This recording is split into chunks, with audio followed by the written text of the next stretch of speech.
All right, welcome everybody. Appreciate everybody being here. Obviously, I think it's an exciting day for any football program. When it's an opportunity to talk about some of the guys that we brought to our football family here. We spent enormous hours and time, I think, over the last several weeks of trying to put together, some type of players that we all will be proud of to bring here to the University of Louisville and that'll fit our football team. We recognize all the challenges that were in front of us. Anytime you're trying to build a staff, you're trying to get the right ones to come to our program. You're trying to figure out what our needs are based on our current roster. And having done that, you haven't even been around the guys. So that makes it even a little bit more difficult. But having said all that, I think we did meet a few of our needs. Looking at our class and our signing class. We feel like we got some guys that we feel like can come in here and help us win, and in certain positions. I think particularly offensive line. We knew that was a need there with 8 scholarship linemen when we got here. We ended up getting 5 offensive linemen to come here. I think that will help. We're still not where we need to be number wise with our offensive line. You would like to have a minimum of 15 scholarship offensive linemen.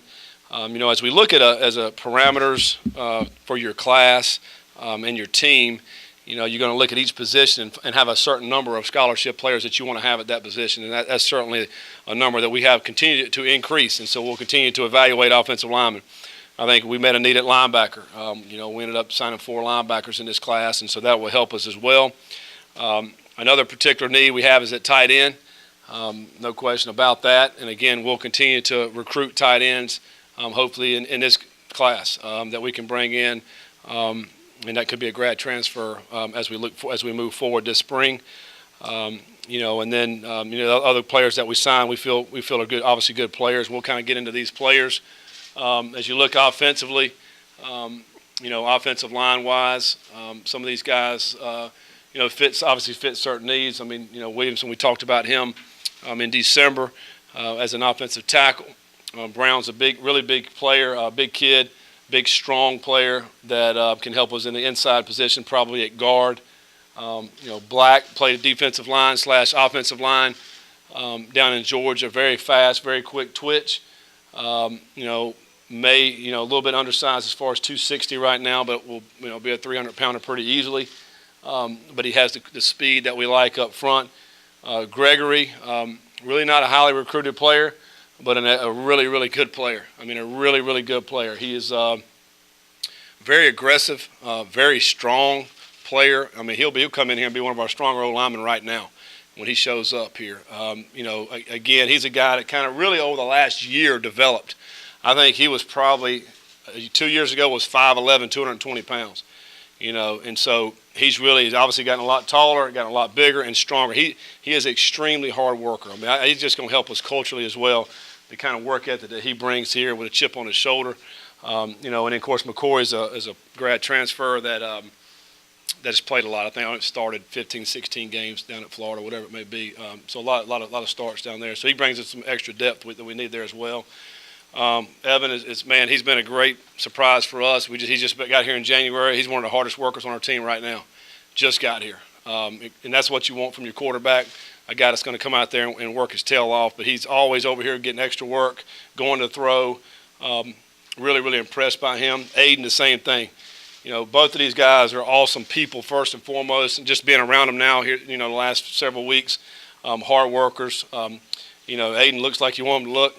He looks really good, 6'2.5". He's close to 230 now since he's been here, so he's put on a little bit of weight.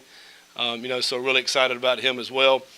Mitchell is a guy who's really a mature body right now. I think when he came on his visit, I think he was close to 214 pounds on his visit at 5'9.5". So he's put together, got good speed, physically ready to go. Very smart player as well. GPA wise, over 3.5. So he's a very smart player. Really like him as well. Melton is a great athlete. I think we're taking him as a tight end. But can utilize him in a lot of different ways. Played running back in high school. He's got a lot of quick twitch, very fast. He'll put on weight. I think he's running track right now, so he lost a little bit when he came on his visit, but he's going to be a really good size tight end for us. He was 225 when he played last fall at running back. So really like what he can do with the ball in his hands. But the athleticism is off the charts there at that tight end position. Who we got over there? Pfeiffer. Yeah, Pfeiffer obviously is a grad transfer as well. Tight end, obviously we need help at tight end. So, he's a guy that started at Vanderbilt as an offensive lineman, lost some weight. He's about 250 right now, 245, and right in that range. So he'll be a Y for us, an on-the-ball tight end that obviously we'll be able to utilize in that respect. All right, as you look over here, of course, Jones, we signed in December. Inside linebacker, that's obviously a great player. He's not here yet. Will be here this summer. Boykin is a little short, I think, probably for a defensive lineman, but he'll fit our scheme great. Extremely fast off the ball, very quick, and has great strength. Looking forward to him in our scheme. I think he'll fit great in our scheme of what we're doing. Edwards, a linebacker, very versatile linebacker. Really can do a lot of things within our 3-4 defense. He can play multiple positions, and so we're excited about getting him here and figuring out where that may be. And he's one that we got in late. This not within the last 2 weeks, and just great fit. He had a great time on his visit. It was good to get him. Montgomery, I love the way Montgomery plays on film. Signed at Tulane and went to junior college, but he still has 3 years eligibility. Again, it's not very tall, a little bit of a shorter linebacker, but runs extremely well and will pull his trigger, meaning the fact that he will come and run through a ball carrier. He plays with a chip on his shoulder as well.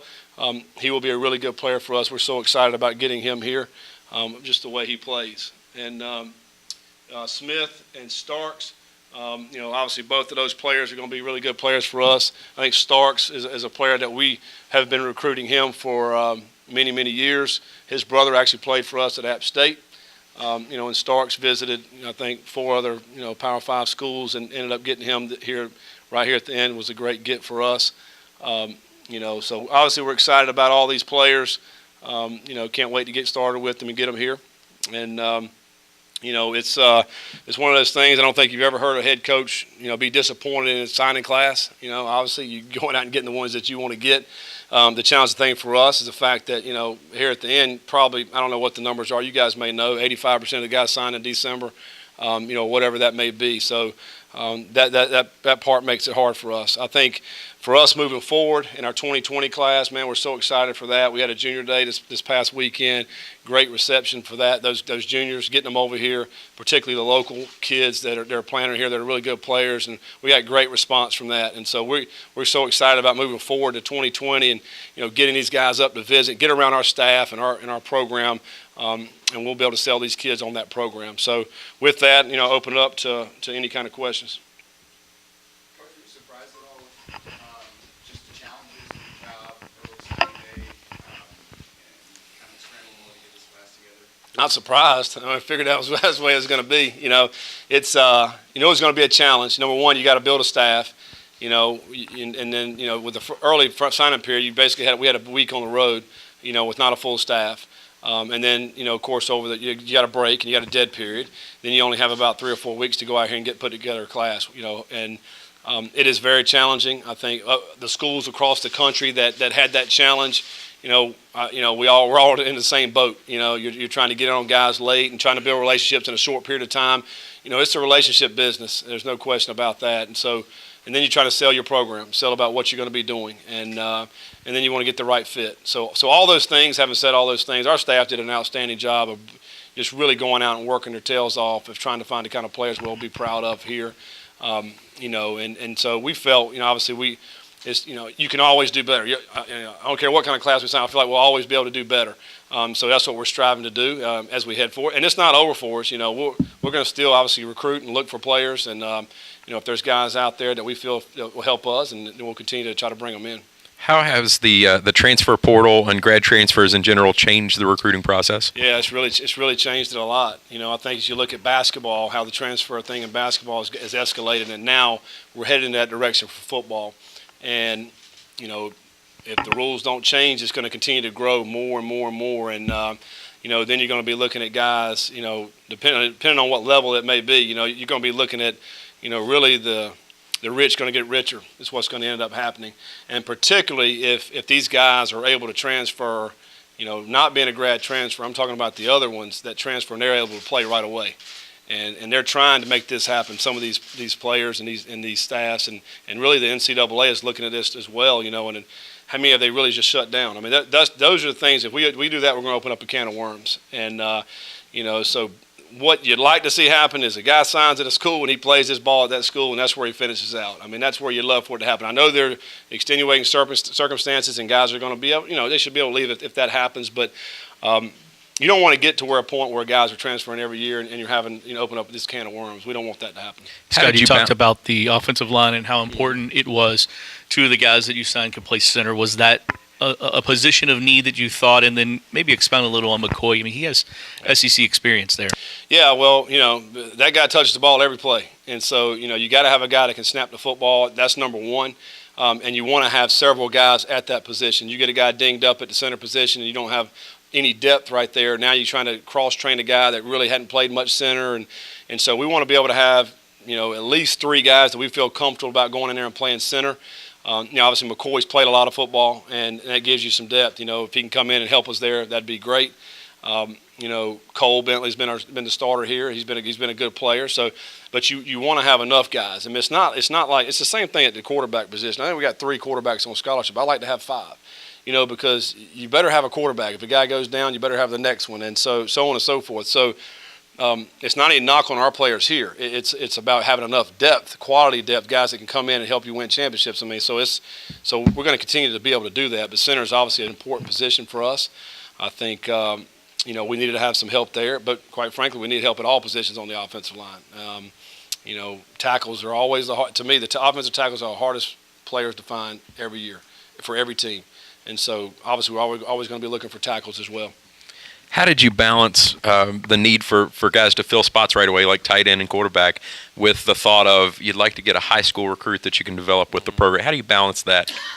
Well, if there's a really good high school player out there that we can get, at this late stage, and you're going to try to get them. And then, obviously, the grad transfer helps you immediately because they've played. So you're bringing some experience in. They're still going to have to learn your system and learn, what you want them to do. But they got that experience of playing football in McCoy's case, in the SEC, and so that's part of it. But I think it's really what's available. I think at the late stage that we're in, it's what's available, the best that we can get to come in here and help us that we feel will be able to help us, and I think that's what it came down to. What's the brand been like, not just for 2019, but as you start getting into 2020? How's the Louisville brand been accepted? It's been great. Our guys have been out and about. It's been great reception for our staff to get out and talk to high school coaches. And these high school coaches, they know what's going on. They know what was happening last year here, and they know where we're at this year. And they know a lot of we're recruiting a lot of the same areas that our staff's been recruiting in to begin with. So they know a lot of the guys. And so the response has been awesome.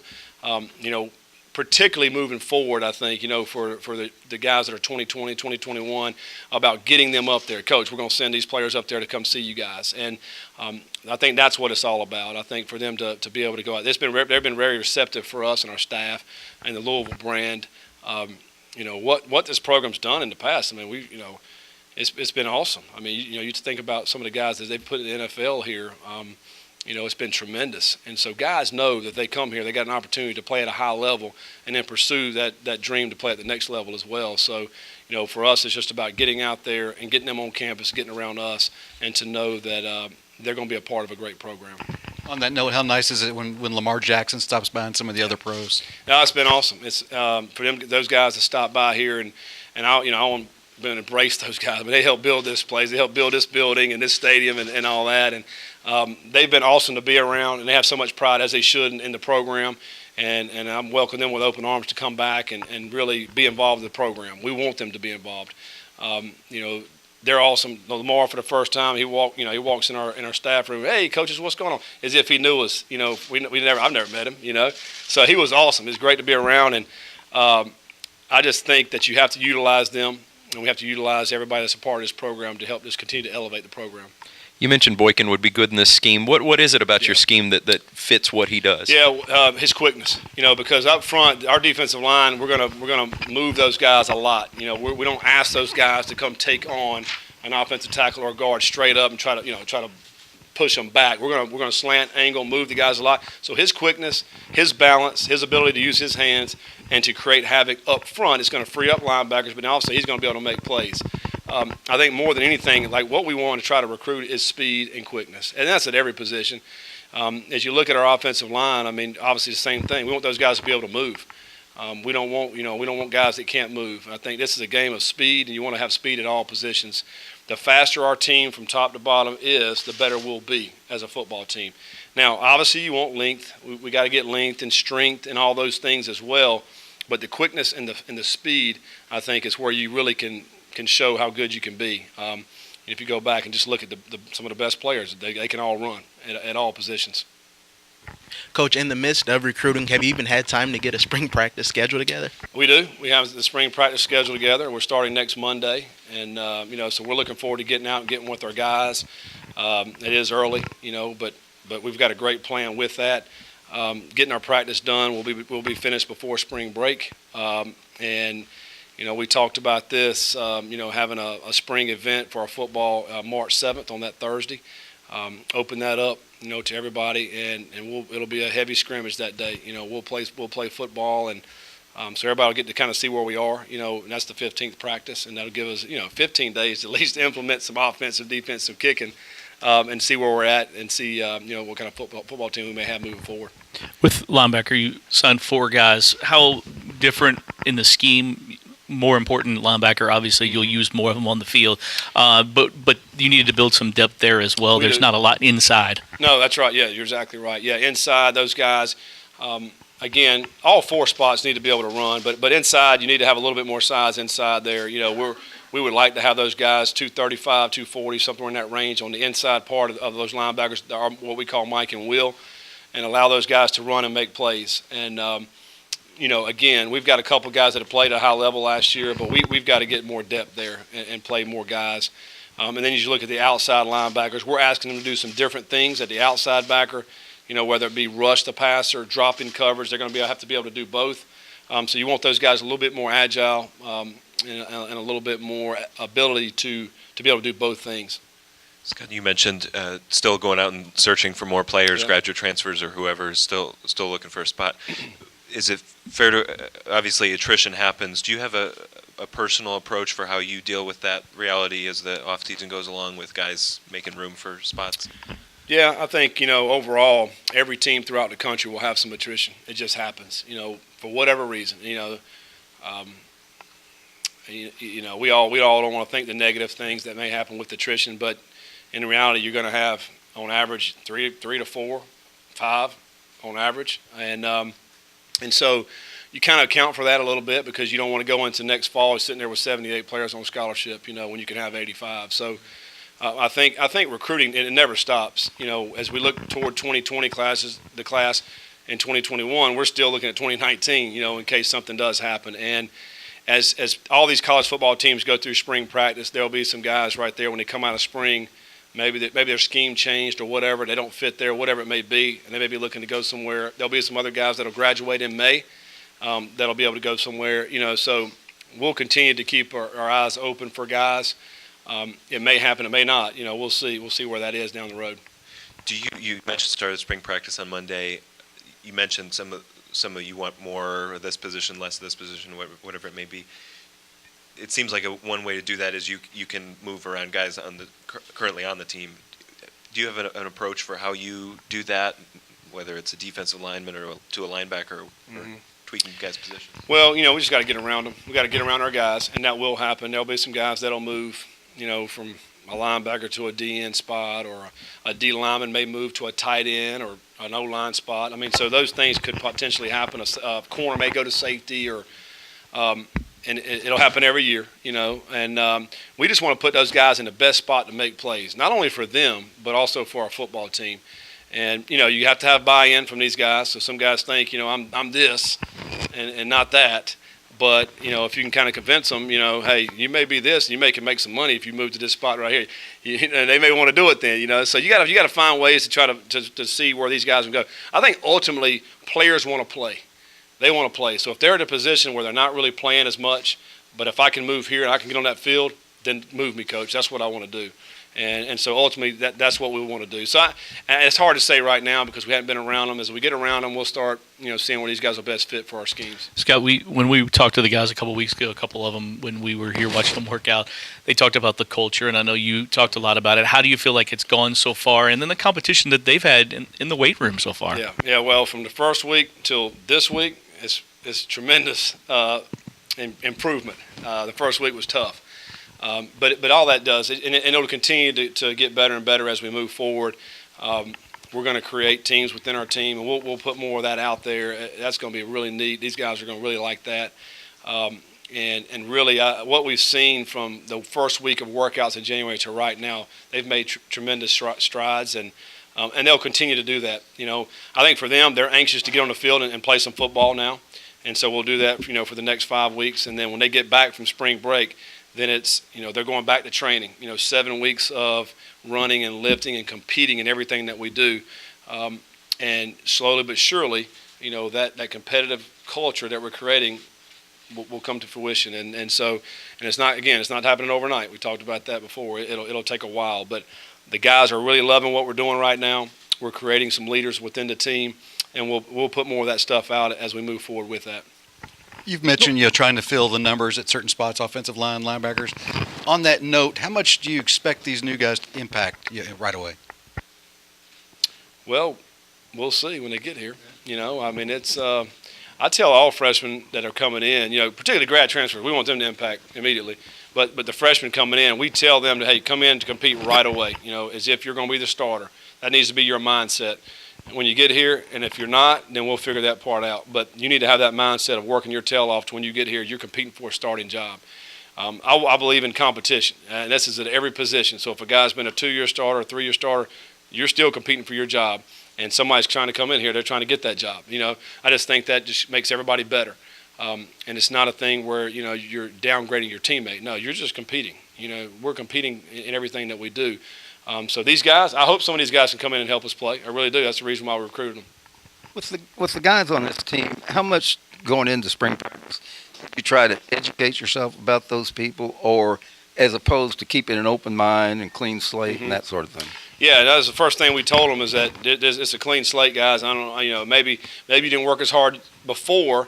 We don't know that. Wipe that clean. Come out here, bust your tail in everything that you do, and you're going to get an opportunity. So for us, we got an open mind. We want to come in here and say, see what these guys can do and see how they compete, and who really wants it, who wants this particular spot, and all that. And the guys have really done a great job with that. Today was our day off, but our whole team, except for 5 players, showed up on their day off today. And that's pretty impressive. You talk about culture. That wasn't happening before. Today's their day off, and they're in the weight room trying to get extra work, or in the tubs, or in the training room stretching, or whatever they're doing, trying to help their bodies. And they didn't have to be here. That's a good sign. With all the recruiting you had to do, how much time did you spend looking at the players you've got that you inherited, so to speak? I have not spent a lot of time. And, we've tried to, our staff have looked obviously at their position. They're looked at their guys. But overall, we have not spent a lot of time with that. Our strength staff have been with our guys, the last 3 weeks, and put a lot of time with those guys, and they've seen tremendous strides over 3 weeks. But we have not. That's why we're anxious. I think that's another positive to go ahead and start next week for us, so we can get with these guys, for the next 5 weeks. 6 from Georgia, 4 from Florida. What are recruiting hotbeds for you guys in the future, and Yep. how were you received early on in those hotbeds? Yeah, no, it's great. Obviously Georgia and Florida have really good high school football, but we've already been in Kentucky as much as we can the last several weeks. One Friday we sent every bit of our staff members in the state of Kentucky, so we're going to obviously recruit Kentucky. Ohio needs to be a priority for us. It's not very far away, and they've got really good high school football. We know down in the southeast we're going to recruit that. Obviously with Georgia and Florida, we got connections in the Carolinas. We'll be dipping in there. Alabama's been really good for us. I think those are kind of going to be our states. As you look at Ohio, we'll get up into Indianapolis, as well. We'll send coaches to Chicago, St. Louis. We're obviously trying to find where the players are and get them down here. I think the biggest thing to do is identify the players, and then try to get them down here to get around our staff and to get around our people within this building. and we'll get the right kind of players to come here. And we're really looking forward to that. Really excited about doing that. Our coaches are, our assistant coaches are in the back too. If you guys want to spend some time with them, a lot of the new guys that you have not met are also in the back, so want to spend some time with them.